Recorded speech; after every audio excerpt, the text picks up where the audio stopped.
दोस्तों आपको भी अगर वक्रता त्रिज्या r तथा फोकस दूरी f में संबंध का सत्यापन करना नहीं पता है तो बिल्कुल आप ठीक वीडियो पर आए हैं। आप यहाँ इस वीडियो पर कंप्लीट वॉच कीजिए, आपको कंफर्म है ये सिद्ध करना आ ही जाएगा। तो देखिए, गोलीय दर्पणों की वक्रता त्रिज्या r तथा फोकस दूरी f में संबंध होता क्या है। f बराबर होता है, f बराबर स्मॉल f बराबर r/2।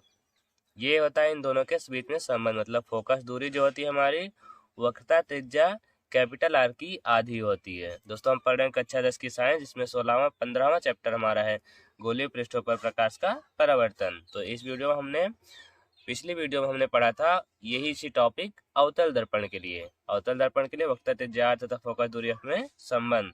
इस वीडियो में हम उत्तल दर्पण के लिए पढ़ेंगे, उत्तल दर्पण के लिए। तो आप वीडियो पर बने रहिएगा, तभी आपको समझ में आएगा। देखिए बहुत ही आसान है, कोई इसमें कठिन बात नहीं है, बहुत ही आसान है, ध्यान से देखिएगा।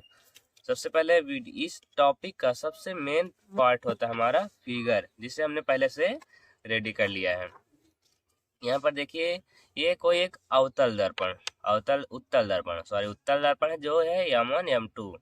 तो आपको फिगर एकदम पेंसिल स्केल से बनाना है, ताकि आप एग्जाम में अगर ये फिगर ऐसा बनाइए कि कोई भी टीचर अगर आपकी कॉपी को चेक करे, उसे अट्रैक्शन ऐसा हो कि आपको नंबर देना ही पड़ेगा ना, वो आपको नंबर देगा ही। इसलिए आप फिगर को सबसे ज़्यादा अच्छे से बनाइएगा। देखिएगा, इसमें हमारा दर्पण है M1 M2, उत्तल दर्पण है, जिसका बिंदु P क्या है, ध्रुव है, दर्पण का ध्रुव P, और मुख्य फोकस F तथा वक्रता त्रिज्या वक्रता केंद्र R है, वक्रता केंद्र R है, जहाँ वक्रता केंद्र C है, जिसके बीच की दूरी R है।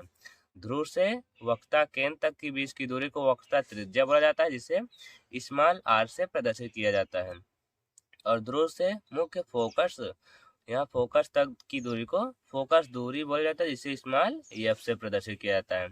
आपको फिगर ध्यान से देखना, हम एक एक स्टेप समझाते हैं। देखिएगा, यहाँ पर हम लिखे माना कोई किरण AB है जो दर्पण के बिंदु B पर आपतित होती है या गिरती है, जो परावर्तन के पश्चात यह मुख्य फोकस से आती हुई प्रतीत होती है। देखिएगा, अवतल दर्पण में मुख्य फोकस से होकर जाती है रियल में, बट उत्तल दर्पण में मुख्य फोकस से ये आती हुई प्रतीत होती है। उसके बाद और यहाँ B से D तक की दिशा में आगे निकल जाती हैं। और दर्पण का केंद्र यहाँ पर है C से अगर हम बिंदु B तक रेखा को मिलाते हैं तो वो बन जाता है हमारा अभिलंब। क्या हो जाता है, अभिलंब। C से अगर हम B को मिलाते हैं तो अभिलंब बन जाता है, और ये आगे निकालेंगे तो BN क्या है, अभिलंब है। मतलब AB आपतित किरण है, BD परावर्तित किरण है, और ये देखिए ABN मतलब आपतित किरण और अभिलंब के बीच बने कोण को आपतन कोण I बोला जाता है, जिसे ये प्रदर्शित किया जाता है स्मॉल I से। फिर से परावर्तित किरण तथा अभिलंब के बीच बने कोण को परावर्तन कोण बोलते हैं, जिसे स्मॉल r से प्रदर्शित किया जाता है। तो ये बात हुई केवल फिगर की। चलिए हम इसका प्रूफ करते हैं, सिद्ध कैसे करना है। तो ध्यान से देखिएगा, सबसे पहले हम करेंगे, यहाँ पर देखिए आपतन कोण कौन सा है, ABN। तो लिखेंगे चूंकि कोण ABN आपतन कोण और परावर्तन कोण कौन सा है, NBD या DBN। तो हम लिखेंगे कोण NBD क्या है, परावर्तन कोण है, परावर्तन कोण है। तो परावर्तन के द्वितीय नियम से हमारा क्या होता है, आपतन कोण सदैव परावर्तन कोण के बराबर होता है। तो हम क्या करेंगे, आपतन कोण ABN ये बराबर होगा कोण NBD के। किस रूल से, ये परावर्तन के नियम से, परावर्तन के नियम से। इसे हम समीकरण 1 मान लेते हैं। कोण ABN जो है बराबर है NBD के, इसे हम समीकरण नंबर 1 मान लेते हैं। फिर दूसरा पॉइंट देखिएगा आएगा हमारा कि जो भी हम आपको पिछली वीडियो में हमने बताया था कि देखिएगा, पहले ध्यान से आप एक चीज देखिए। जैसे देखिए कोई एक समांतर रेखा है, समांतर रेखा ये, उसके बीच में अगर हम कोई तिर्यक रेखा खींचे, जैसे यहाँ पर देखिए तिर्यक रेखा खींचे जो कि विकर्ण हो जाती है, तो हमने आपको बताया था कि ये वाला कोण देखिएगा, ये बराबर हो किसके, इस वाले कोण के बराबर होगा। ये कोण सदैव इस वाले कोण के बराबर होगा। तो यही रूल इसमें लगने वाला है। ध्यान से देखिएगा, ये वाली जो मुख्य अक्ष हमारी है, ये मुख्य अक्ष है, और ये जो रेखा है प्रकाश की किरण, दोनों समांतर है एक दूसरे के, कि नहीं समांतर है। और यहाँ पर देखिए ये सीधी गई, ये सीधी गई, इस पर एक तिर्यक रेखा N C, N B C, एक तिर्यक रेखा है जैसे यहाँ पर हुई। तो यहाँ पर एक कोण बी है, जैसे यहाँ फिगर में है बी, और ये है वक्ता केंद्र हमारे, जिसे सी से प्रदर्शित किया गया है। तो ये जो बी है ये सी के बराबर होगा, होगा। तो वहीं पर ये आपतन कोण आई जो बराबर था ये सी के, तो हम क्या लिखेंगे, कोण ए बी एन, ये बराबर हो किसके, देखिएगा बी सी एफ, ये लिखेंगे, या एफ सी बी। तो हम लिखेंगे कोण एफ सी बी, किस नियम से, इसे बोल जाता है संगत कोण के नियम से। संगत कोण जैसे यहाँ पर है तो ये बराबर हुआ इसके, तो जिसे संगत कोण बोला जाता है। तो हम लिख देंगे संगत कोण से, के नियम से, संगत कोण के नियम से। बात समझ में आ गई इतनी सबको। इसे हम समीकरण नंबर 2 मान लेंगे। देखिएगा ए बी एन बराबर था एन बी डी के, और यहाँ भी ए बी एन बराबर है एफ सी के। तो ये जब इसके बराबर, ये वाला भी इसके बराबर, तो सिंपल सी बात है एन बी डी बराबर होगा एफ सी के। तो हम लिखेंगे समीकरण 1 व 2 से, 1 व 2 से ये क्या होंगे, कोण एन बी डी बराबर होगा कोण एफ सी बी के, कोण एफ सी बी के। बात समझ में आ रही है। अब देखिएगा हम आगे बढ़ते हैं। फिर से हमारा इसमें एक नया रूल आ जाता है। क्या देखिएगा, जैसे देखिएगा हमारी ये समांतर रेखा थी दो, उसमें ये कोण थे ये बराबर थे, ये किस नियम से हुए, हमारे संगत कोण के नियम से। उसके बाद देखिएगा जैसे यहाँ पर कोई कोण है बराबर है, जितना होगा उसका जस्ट अपोजिट ये वाला भी बराबर ही होगा। किस रूल से, शीर्षाभिमुख कोण से। कोई भी दो समांतर रेखा, जैसे यहाँ पर ये जितना कोण था उसके नीचे ये वाली रेखा है, उसका कोण बराबर ही होगा, जिसे शीर्षाभिमुख कोण बोला जाता है। तो यहाँ पर देखिए ये वाला कोण क्या है, देखिए समांतर रेखा ये थी, ये वाला रेखा अभिलंब। तो एन बी डी जो कि हमारा है परावर्तन कोण, इसका जस्ट अपोजिट ये हमारा है एफ बी सी या सी बी एफ। मतलब कि यहाँ पर है देखिएगा, ये है समांतर रेखा हमारी थी ए बी, और उस तरफ थी डी, जिसमें ये वाली रेखा हमारी क्या है, ये अभिलंब है, तिरछी रेखा अभिलंब है। क्या है, अभिलंब।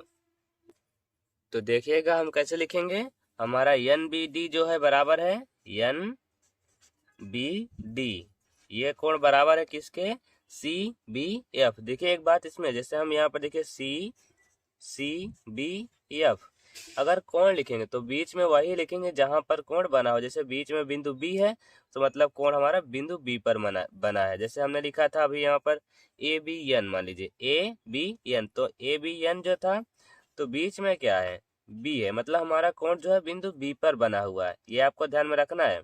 अगर त्रिभुज लिखे, जैसे त्रिभुज लिखना है, त्रिभुज A B N, N B A, कुछ भी लिख सकते हैं, लेकिन अगर कोण लिखेंगे, कोण जो बीच में जहाँ कोण बना होगा उससे बीच में ही रखना है। ये बात आप ध्यान में रखिएगा। चलिए फिर आगे बढ़ते हैं। देखिए हम लिखेंगे कोण एन बी डी बराबर हो किसके, सी बी एफ के, कोण सी बी एफ के। किस रूल से, शीर्षाभिमुख कोण से, शीर्षाभिमुख कोण से। या पिछली क्लास में पढ़े भी होंगे ये सारे पॉइंट्स। तो शीर्षाभिमुख कोण से, तो एक बात अब इसमें देखिएगा, एन बी डी बराबर था एफ सी बी के, और ये एन बी डी बराबर था सी बी एफ के। जैसे यहाँ पर ए बी एन था इसके, और ये भी एन इसके बराबर था, ये भी मतलब दोनों बराबर हो गए। तो फिर से एन बी डी इसके बराबर है, और यहाँ पर एन बी डी इसके बराबर है।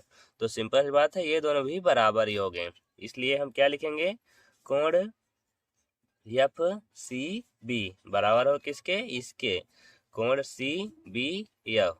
फिर से इसमें ध्यान दे दीजिएगा। पहले देख लीजिए, एफ सी बी है, मतलब एफ सी बी ये किसके बराबर है? कोण सी बी एफ के। सी बी एफ मतलब ये सी और ये बी दोनों कोण बराबर हैं। तो फिर हमने बताया था आपको कि संगत भुजाओं अगर जिनके कोण बराबर होंगे, त्रिभुज के समान कोणों के सामने की भुजाएं वाले भी भुजाएं भी बराबर होती हैं। तो हम लिखेंगे चूंकि त्रिभुज त्रिभुज के समान कोणों के सामने की भुजाएं भी बराबर होती हैं। भुजाएं भी बराबर होती हैं। इसलिए क्या होगा? इसलिए देखिए, कोण सी के सामने रेखा का क्या नाम है? ये है कोण सी हमारा, इसके सामने हमारी रेखा है एफ बी रेखा है, और बिंदु बी वाले कोण बी के सामने हमारी रेखा है एफ सी। तो इसलिए क्या हो जाएगा? एफ बी जो बराबर होगा एफ सी के बराबर होगा। इतनी बात सबको समझ आ गई? चलिए देखिएगा, अगर हम अब मानते हैं दर्पण का द्वारक बहुत छोटा होगा, द्वारक क्या होगा? जैसे M1 से M2 को हम अगर यहाँ से मिलाएंगे, वो होता है दर्पण का द्वारक कि दर्पण कितना बड़ा है। अगर दर्पण का द्वारक बहुत छोटा होगा तो जो बिंदु बी यहाँ है लगभग लगभग बिंदु पी पर आ जाएगा। तो जब बिंदु पी पर आ जाएगा तो जो यहाँ पर एफ बी रेखा थी वो ये पी एफ के बराबर ही हो जाएगी। तो हम लिखेंगे, यदि दर्पण का द्वारक बहुत छोटा होता है, द्वारक बहुत छोटा हो तो क्या होगा? बिंदु बी जो होगा, जो बिंदु बी लगभग पी पर होगा या पी के निकट होगा, लगभग पी के, या ऐसा लिखिए जो बिंदु बी है वो पी के निकट होगा। बिंदु बी है जो वो ध्रुव पी के निकट होगा।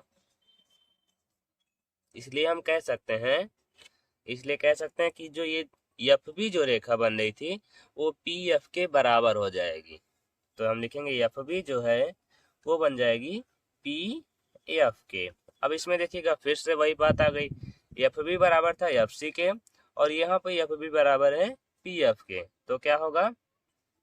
हम इसे चलिए मान ले रहे हैं, समीकरण 3 हम इसे लिख दे रहे हैं और इसे समीकरण नंबर 4 लिख दे रहे हैं। तो हम फिर से करेंगे समीकरण 3 व 4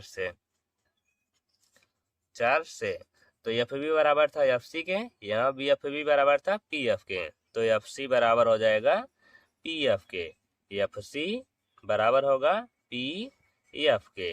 इतनी बात समझ में आ गई? एफ सी बराबर हो जाएगा पी एफ के। तो अब देखिए हमें ज्ञात करना है यह बराबर आर अपान 2। तो पी सी देखिए, पी सी जो दूरी है ये वक्रता त्रिज्या हमारी, तो उसमें P F plus F C इन दोनों को हम अगर जोड़ते हैं तो हमारा वक्रता त्रिज्या प्राप्त होता है। तो हम क्या लिखेंगे? पी सी बराबर होता है हमारा ये पी एफ प्लस क्या होता है? एफ सी प्लस होता है एफ सी के। बात समझे? हमारी वक्रता त्रिज्या जितनी पी सी है हमें कैसे मिलेगा? अगर हम P F plus F C करेंगे तो हमें पी सी मिलेंगे, मतलब पूरी वक्रता त्रिज्या मिलेगी। तो देखिएगा पी एफ को ऐसे रहने दीजिए, अब प्लस एफ सी को हमारा किसके बराबर है? पी एफ के बराबर है। एफ सी जो था हमारा पी एफ के बराबर है, तो हम एफ सी की जगह पी एफ लिख सकते हैं। यहाँ एफ सी है, इसकी जगह हम पी एफ लिख सकते हैं। तो पी सी बराबर क्या हो जाएगा?